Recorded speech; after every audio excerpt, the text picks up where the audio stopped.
7 days, 5 games, 14 world records, 1 MVP trophy.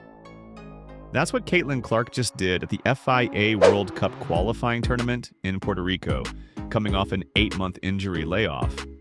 And somewhere watching all of this happen, AJ Wilson, the reigning WNBA MVP and Defensive Player of the Year, who was not even invited to Team USA's training camp, had a reaction that is genuinely jaw-dropping. So while Clark was rewriting the record books in Puerto Rico, Wilson was watching from the outside and throwing a very public tantrum. And it is about to get so much worse for Wilson. How jealous is A'ja Wilson of Caitlin Clark? Let me know in the comments. 8 months off the court does real damage to a player, not just physically. Your timing goes, your read on defenses gets slow, and your confidence in those split-second decisions just isn't there the way it was. Most players coming back from that kind of layoff are careful. They ease in, take their touches, try not to force anything. That's the smart play. That's what virtually every player in the history of the sport has done. Caitlin Clark came back and broke 5 world records in 19 minutes. Let us talk about the setup first. The FIA World Cup qualifying tournament in Puerto Rico was international competition, not a preseason scrimmage, not a friendly. These were real games against real national teams with real stakes. Clark was coming in 8 months removed from competitive basketball, and she was not even starting. Coach Cara Lawson had her coming off the bench for the first game against Senegal. On paper, that reads like a soft landing with limited minutes, with low pressure and time to shake off the rust. That is how it was supposed to go. Senegal ran a full-court blitz press that was giving the starting unit serious problems. They could not handle the pressure. The offense was stalling, turnovers were piling up, and the team was playing tight. Then Clark checked in. Immediately, she started reading that press defense before it could even set.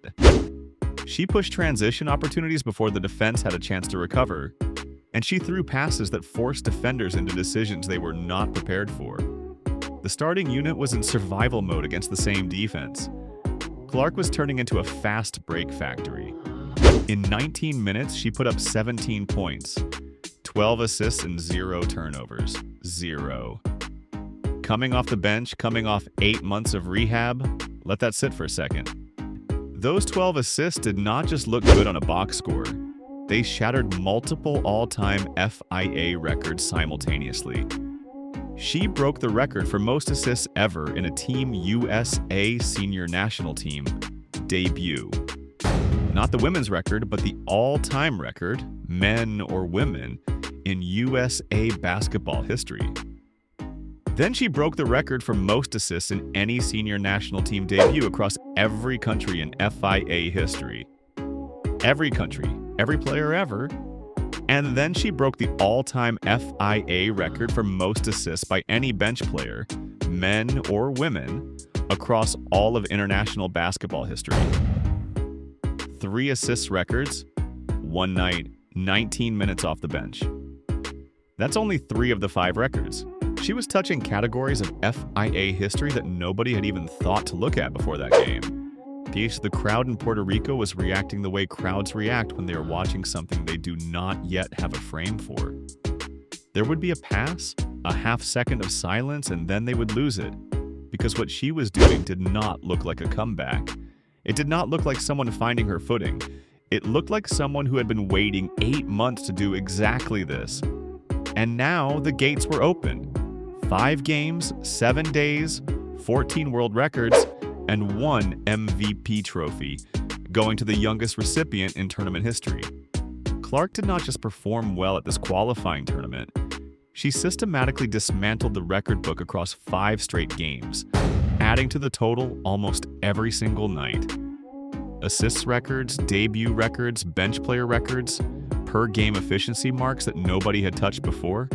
And by the time the Spain game wrapped up, USA Basketball had a list of 14 separate all-time FIA records with Clark's name next to every one of them. She did all of that coming off 8 months of rehab on a compressed 7-day schedule against international competition. The MVP award on top of it was not a courtesy. She was the clear choice and the youngest player ever to win this tournament's MVP. So that is the picture. 14 records, 5 wins, 1 trophy, the youngest MVP ever. Now let's talk about who wasn't there. A Joe Wilson, 3-time WNBA MVP, Olympic gold medalist, and one of the most decorated active players in the game right now, was not at this tournament.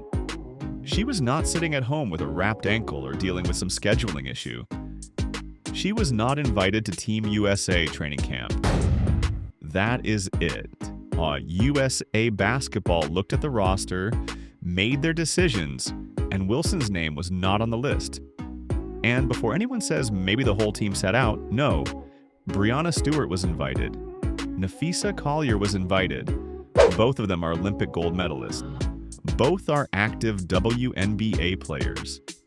And both had to turn it down because of obligations tied to the WNBA collective bargaining agreement negotiations. They had a legitimate reason. Wilson had no public reason at all. So the basketball world started asking questions fast. Was this a roster philosophy shift? Did something happen between Wilson and USA basketball leadership? Nobody had a clean answer, but people were definitely connecting dots, especially given Wilson's very public behavior toward Clark over the past year. Then Wilson opened her mouth. After Clark was officially crowned FIBA MVP and all 14 records were confirmed, Wilson said that Clark was lucky I wasn't there. Read that back slowly. Clark breaks 14 world records, wins MVP as the youngest ever, goes 5-0. Does it coming off 8 months of sitting out. And Wilson's take is that Clark got lucky because Wilson was not in the building. Here's the thing though. Wilson was not kept out of the tournament. She was kept out of the training camp that happened before the tournament even started. USA Basketball made that call before a single game was played. So this was never about Clark being lucky. This was about Wilson not being selected in the first place. And the lucky I wasn't there framing only works if you believe Wilson would have somehow prevented 14 world records and the youngest MVP award in tournament history. That is a bold claim to make from your couch while someone else is literally rewriting the history books. Clark never responded. She did not have to. The lucky I wasn't there comment did not come out of nowhere.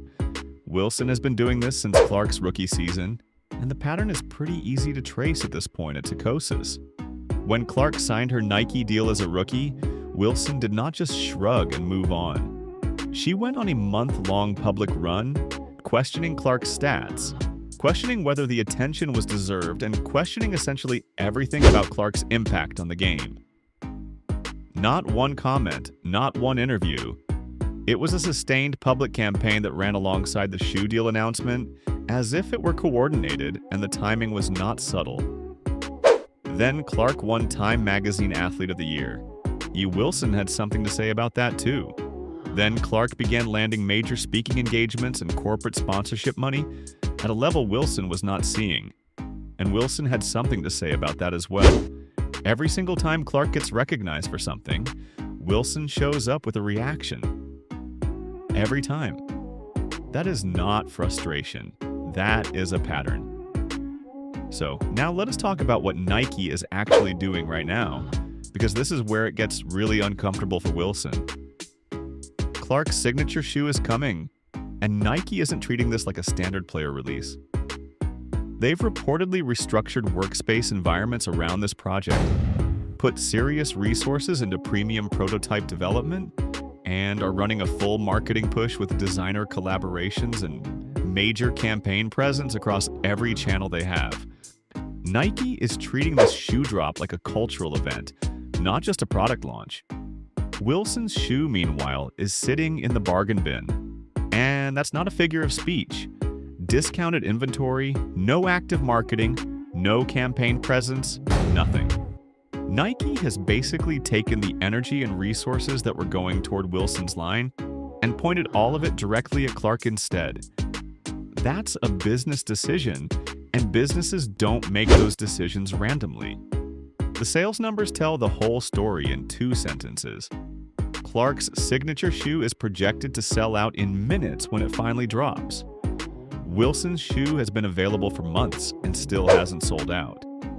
2 data points, same sentence, and you instantly understand exactly where each of these players stands with the biggest sports brand on the planet. Forbes ranked Clark number 4 on their most powerful women in sports list. Time magazine gave her Athlete of the Year. Nike is building a headquarters-level project around her. None of that is coincidence. Those are companies and publications responding to TV ratings, audience numbers, and real market data. And the reason Wilson's shoe campaign is fading isn't some mystery. Companies pay attention to behavior. Wilson spent a year running a public campaign against the sport's biggest draw, built a reputation as one of the most toxic presences in the WNBA, and kept going after Clark. Every time Clark got recognition, boardrooms noticed, sponsors noticed, Nike definitely noticed. Clark is number 4 on Forbes' most powerful women in sports list, while Wilson's shoe is marked down on a clearance rack. That's not a coincidence. It's not bad luck. That's the market telling you exactly what it thinks about how both of these players have carried themselves. So, after Clark breaks 5 world records off the bench against Segal, a reporter walks up to Cara Lawson in the post-game press conference and asks her directly about what Clark just did. Lawson's answer was essentially, everyone should shine, not just Caitlin. That was it. She would not even say Clark's name when talking about a performance that had just rewritten FIBA history. That clip got shared everywhere within hours because it did not sound like a coaching answer. It sounded like a deflection. You could actually see the tension playing out on the floor during that Puerto Rico game before the press conference even happened. Clark was not off. She was reading defenses fine. Her instincts were sharp. The problem was the system around her was running a slow, half-court offense that actively worked against everything she does well. Lawson's whole philosophy coming in was this democratic approach, where no single player anchors the offense. Everyone shares the load equally. That sounds fine in a team meeting, but in practice, it meant Clark was operating in a system built for a different pace entirely. And Clark's game runs on pace. Then Nate Tibbetts stepped in as head coach for the Italy game and made 3 decisions immediately. He started Clark. He put her alongside Paige Beckers and Kelsey Plum in a 3-guard lineup, and then he just let them run. The Italy game looked nothing like what came before it. The spacing opened up right away. The ball was moving and the pace was completely different. Faster, cleaner, more purposeful. Clark was pushing transition before Italy's defense could even set. Beckers and Plum were filling lanes and the whole offense had a flow to it that the previous games just did not have. Team USA won by 34 points. Afterward, Tibbetts said publicly that the prior approach had been a mistake. Coaches almost never say that. Getting up in a post-game press conference and saying the previous approach was a mistake is basically a public audit of your predecessor's decisions out loud on the record with cameras rolling. It validated every single thing fans and analysts had been saying since that loss and press conference got clipped and shared across every platform, so New Zealand and Spain got the same blueprint. Clark starting 3-guard lineup, fast pace, clean ball movement. By the Spain game, Clark finished with 7 points and 7 assists in 22 minutes, while Kalia Copper dropped 20 points leading the scoring. And that is exactly what is supposed to happen when a point guard is actually running the offense correctly. Clark does not need to be the leading scorer for the offense to be running through her. The 34-point Italy route proved that. The Spain game proved it again. The everyone shines philosophy lasted exactly 1 coaching change before it got replaced by something that actually worked. 1 lineup adjustment, 1 decision to start Clark, and let her push pace and team. USA went from tension-filled press conferences to blowout wins. That is the blueprint Tibbetts handed to USA basketball for 2026. and it is built entirely around what Clark just proved she can do. Puerto Rico just changed the trajectory of two things at once. Team USA heading into Berlin 2026, and the Indiana Fever heading into next season. Because what Clark showed across those 5 games was not just a hot week, it was a blueprint. The 3-guard lineup with Clark, Paige Beckers, and Kelsey Plum is now the established foundation for how Team USA runs offense at the international level. That combination produced a 34-point blowout of Italy and a clean 5-0 run through the whole tournament. And the coaching staff has already pointed toward that being the direction going into Berlin 2026. You do not throw out a lineup that does that. You build around it. And for Fever fans, for everyone watching Lexi Hall, Aaliyah Boston, Kelsey Mitchell, and Sophie Cunningham, what just happened in Puerto Rico is basically a preview. And a fully healthy Clark in a system built around her playmaking, running the pace, and creating open looks for everyone around her. That is what the Fever offense can look like. The pieces are already there in Indiana. Aaliyah Boston cleaning up inside. Kelsey Mitchell attacking off the catch. Lexi Hall and Sophie Cunningham spacing the floor.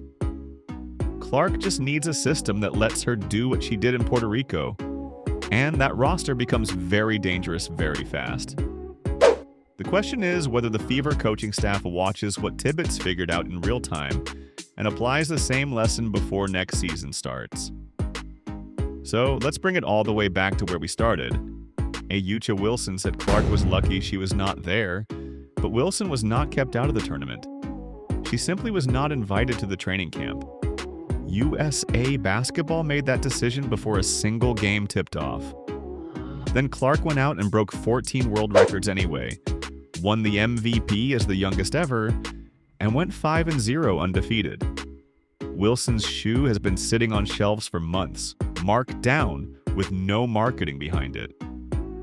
Clark's signature shoe has not even dropped yet, and it is already projected to sell out in minutes. Wilson was not there. Clark broke 14 world records without her. That is not luck.